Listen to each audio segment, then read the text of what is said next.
அனைவருக்கும் வணக்கம். நான் தமிழரசி பாலமுருகன். இன்றைய தினம் ஆடி அமாவாசை. எல்லாருமே பித்ரு வழிபாடுகள்லாம் செஞ்சுருப்பீங்க. காகத்திற்கு எல்லாருமே சாப்பாடெல்லாம் வச்சுருப்பீங்க. இன்று மாலை நேரத்தில் நாம் செய்ய வேண்டிய சில முக்கியமான தெய்வ வழிபாடுகள், அதோடு சில முக்கியமான வாழ்க்கையை முன்னேற்றக்கூடிய எளிய பரிகாரங்கள், அதை தான் நம்ம இந்த பதிவில் பார்க்க போகிறோம். எப்பொழுதுமே நான் ஒவ்வொரு அமாவாசைக்கும் இந்த உப்பு வழிபாடை நான் முன்னாடி நாளே உங்கள் கூட ஷேர் பண்ணிவிடுவேன். பட் நேற்றே நான் நிறைய பதிவுகள் உங்கள் கூட ஷேர் பண்ணியிருந்தேன். அப்படிங்கிறதால தான் இன்றைக்கி லாஸ்ட் மினிட்ல நான் இதை உங்கள் கூட ஷேர் பண்ணுறேன். ஸோ யாரும் கோவிச்சிக்காதீங்க. ஏற்கனவே தெரிஞ்சவங்க அதை ஃபாலோ பண்ணுவீங்க. பட் தெரியாதவங்களுக்கு இந்த அமாவாசையை அவங்க நல்ல முறையில் பயன்படுத்திக்கணும் அப்படிங்கிறதுக்காக தான் இதை நான் ஷேர் பண்ணுறேன். ஜஸ்ட்டு 3 கைப்பிடி உப்பு போதும். பல வகையிலும் உங்களுடைய வாழ்க்கை முன்னேற்றம் அடையும். பொருளாதார ரீதியாகவும் சரி, உங்களுடைய மன ரீதியாகவும் சரி, நீங்கள் வாழ்க்கையில் அனைத்தையும் பெற்று வளமோடு வாழ்வதற்கு வழி செய்யக்கூடிய ஒரு பதிவு தான் இது. ஜஸ்ட்டு நீங்கள் இன்றைக்கி தூங்க போகிறதுக்கு முன்பு, எத்தனை மணி ஆனாலும் பரவாயில்ல, என்ன டைமு அப்படின்னு யாரும் கேட்காதீங்க. என்ன டைமாக இருந்தாலும் பரவாயில்ல, ஜஸ்ட்டு தூங்க போகிறதுக்கு முன்பு 5 இடங்களில், உங்கள் வீட்டில் இருக்கக்கூடிய 5 இடங்களில் இந்த அகலில் கொஞ்சம் உப்பு, 1 டேபிள் ஸ்பூன் உப்பு ஃபில் பண்ணி நீங்கள் வச்சிடுங்க. எந்தெந்த இடம் முக்கியமான இடம் அப்படின்னு பார்த்தீங்கன்னா, நம்ம வீட்டுக்கு நிலைவாசலுக்கு வெளியில், நம்ம ஹாலில், நம்ம கிச்சனில், பெட்ரூமில், பாத்ரூமில். இது நான் அடிப்படையாக 5 இடங்கள்னு சொல்கிறேன். இப்போ 2 பெட்ரூம் இருந்ததுன்னா 2 பெட்ரூமில் வைக்கலாம். மாடியில் ஒரு ஹால் இருந்துச்சுன்னா அங்கே ஒரு உப்பு இதில் வைக்கலாம். இப்போ பாத்ரூம் கீழே மேலே தனித்தனியாக இருக்குது அப்படின்னா அந்த கவுண்டிங்க்கு தகுந்த மாதிரி நீங்கள் அகல் எடுத்துக்கலாம். இல்லது பிளாஸ்டிக் கப்பு, பேப்பர் கப்பு எதுவுமே இல்லை அப்படின்னா நியூஸ் பேப்பரில் கூட உப்பை கொஞ்சம் திறந்த நிலையில் தான் வைக்கணும். நியூஸ் பேப்பரை வச்சு மூடி மடிச்சுலாம் வைக்கக்கூடாது. திறந்த நிலையில் அந்த இடங்களில் வையுங்க. நம்ம நல்ல விசேஷங்களுக்கெல்லாம் நம்ம வீடை மாப் போடுவோம். அப்போ வீட்டில் இருக்கக்கூடிய கண்ணுக்கு தெரிந்த அழுக்குகள் நீங்கிடும். நம் கண்ணுக்கு தெரியாமல் நம்ம வாழக்கூடிய இடத்துல இருக்கக்கூடிய எதிர்மறையான ஆற்றல்கள், நம்ம பேசக்கூடிய சில பேச்சுகள், நம்ம சில சொற்கள், தகாத சொற்கள் எல்லாம் பேசியிருப்போம், நெகட்டிவான வார்த்தைகள், நம்ம வீட்டில் இருக்கக்கூடிய டிவி, இந்த எலக்ட்ரானிக் கேஜெட்ஸ்லேருந்து வரக்கூடிய சில கெட்ட வார்த்தைகள்லாம் அந்த இடத்துல சுற்றிட்டுருக்கோம். ஸோ அதை க்ளீன் பண்ணுறதுக்காக நம்ம அமாவாசை இரவில் இதை மாதிரி அனைத்து இடங்களிலும் நம்ம இதை மாதிரி உப்பு வைக்கிறோம். இப்படி நம்ம உப்பு வைக்கும் பொழுது அந்த இடம் சுத்தமாக மாறுது. இதை மாதிரி நம்ம ஒவ்வொரு அமாவாசைக்கும் நம்ம செய்யும் பொழுது நம்ம இடத்த நம்ம டீப் கிளென்சிங் பண்ணுறோன்னு சொல்லுவோம்ல, அதை நம்ம செய்கிறோம். இப்போ ஹோமம் நடத்தினா அதை மாதிரி இருக்கும். வேத மந்திரங்கள்லாம் ஓதுவாங்க. பட் நம்மளால் மாதம் வீட்டில் ஹோமம்லாம் பண்ண முடியாது. அதுக்கே நிறைய பொருட்செலவு ஆகும். ஸோ அதுக்கு பதில் இதை மாதிரி சின்ன விஷயங்களை நம்ம இந்த அமாவாசை இரவில் செய்யும்பொழுது நல்ல ஒரு பலன் கிடைக்கும். மறுநாள் காலையில் இதில் இருக்கக்கூடிய உப்பெல்லாம் நீங்கள் என்ன செய்யணும்னா, கிச்சன் சிங்க்லேயோ அல்லது பாத்ரூம்லேயோ நீங்கள் டிஸ்போஸ் பண்ணிடணும். கரைச்சி தண்ணீர் அந்த செடிகளுக்கு மட்டும் ஊற்றிடாதீங்க. இது ஃபுல்லாக நெகட்டிவிட்டியாக இருக்கும். அதனால் நீங்கள் செடிகளுக்கு இதை ஊற்றாதீங்க. காலி மனையில் ஊற்றலாம் அல்லது கிச்சன் சிங்கில் டிஸ்போஸ் பண்ணிடுறது ரொம்ப பெஸ்ட்டு. ஸோ இதை அவசியம் செய்யுங்க. நம்ம இன்றைக்கி 3 முக்கியமான கல்லுப்பு விஷயங்களை பார்க்க போகிறோம். இதில் 3மே செய்யணும்னு கேட்டால் அது உங்களோட விருப்பம். 3 செஞ்சாலும் செய்யலாம். இல்லது ஏதாவது ஒன்று தான்ப்பா எனக்கு செட் ஆகும் அப்படின்னு நீங்கள் நினச்சிங்கன்னா நீங்கள் அதை மட்டும் கூட தாராளமாக செய்யலாம். இதில் ஜஸ்ட்டு நீங்கள் இவ்வளோ உப்பு போட்டால் போதும். இவ்வளோ உப்பு போட்டிங்கன்னா போதும். சரிங்களா?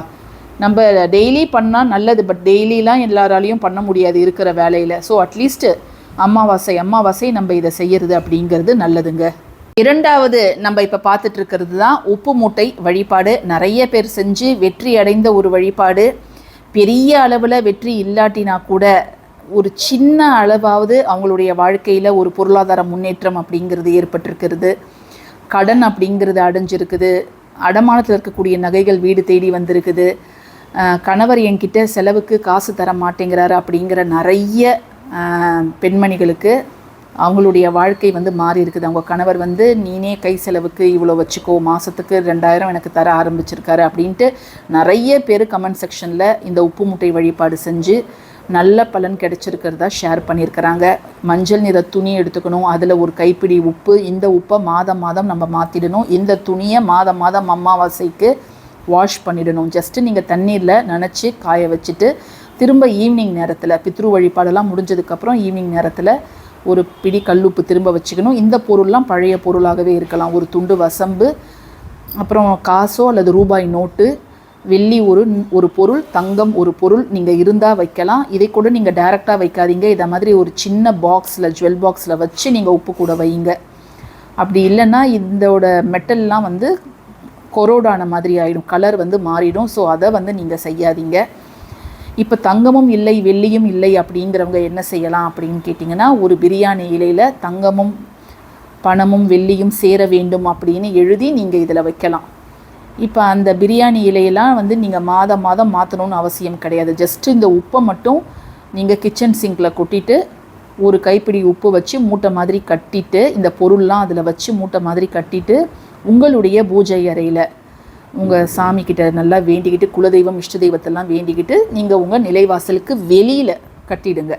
கட்டிட்டு அதுக்கப்புறம் நடுவில் வரக்கூடிய செவ்வாய் வெள்ளி நீங்கள் எப்போல்லாம் பூஜை பண்ணுறீங்களோ அப்போ இந்த மூட்டைக்கும் தீப தூப ஆராதனை அப்படிங்கிறத நீங்கள் காமிக்கணும். அப்படி நம்ம செஞ்சுட்டு வந்தோம்னா நிச்சயமாக ஒரு 3 மாதங்களிலேயே 3 முதல் 6 அமாவாசைகள்லேயே உங்களுக்கு ஒரு நல்ல மாற்றம் அப்படிங்கிறது தெரியும்.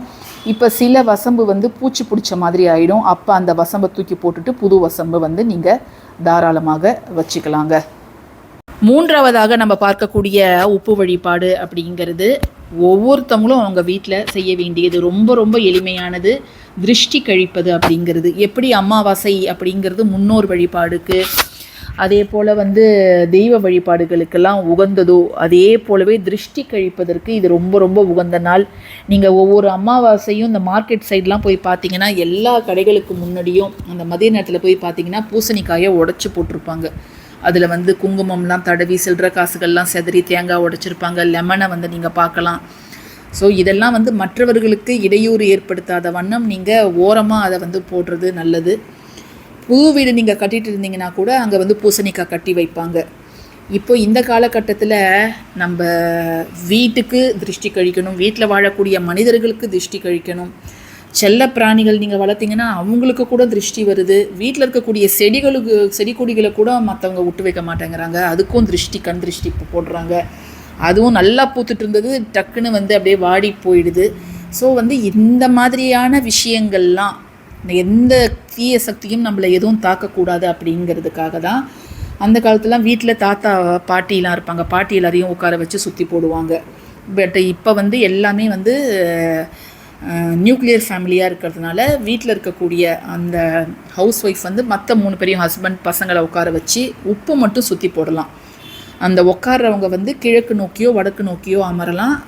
அந்த லேடி வந்து நம்மளுடைய லெஃப்ட் ஹேண்டில் கொஞ்சம் கல்லுப்பை எடுத்துக்கிட்டு அதை சுற்றுறது எல்லாருக்குமே தெரியும். அப்படி பண்ணிவிட்டு தாங்களே வந்து சுற்றி போட்டுக்கலாம். போட்டுட்டு அந்த கல்லுப்பை வந்து நீங்கள் வந்து ஒரு சொம்பில் வந்து அந்த தண்ணீர் பிடித்து அதில் போட்டு வச்சிடலாம். இல்லைனா டைரெக்டாக போய் கிச்சன் சிங்கில் வந்து நீங்கள் அதை டிஸ்போஸ் பண்ணிடலாம். ஸோ ஆக ஏதாவது ஒரு வகையிலையாவது நம்ம இன்றைக்கி திருஷ்டி கழிப்பது அப்படிங்கிறது நல்லது. பிறந்த குழந்தைங்களுக்கு கூட இந்த அமாவாசையில் திருஷ்டி கழிக்கிறது நல்லது. குழந்தைகளுக்கு திருஷ்டி கழிப்பதை பற்றி ஒரு தனி பதிவு நம்முடைய சேனலில் கொடுத்துருக்குறேன். ஸோ நீங்கள் போய் செக் பண்ணி பார்த்தீங்கன்னா அதையும் நீங்கள் தெரிஞ்சுக்கலாம். இந்த பதிவு உங்களுக்கு பயனுள்ளதாக இருக்கும்னு நான் பரிபூர்ணமாக நம்புகிறேன். பயனுள்ளதாக இருந்துச்சுன்னா கட்டாயமாக லைக் பண்ணுங்கள், ஷேர் பண்ணுங்கள், நம்ம சேனலுக்கு சப்ஸ்கிரைப் பண்ணுங்கள். தேங்க்யூ ஃபார் வாட்சிங் திஸ் வீடியோ. நன்றி.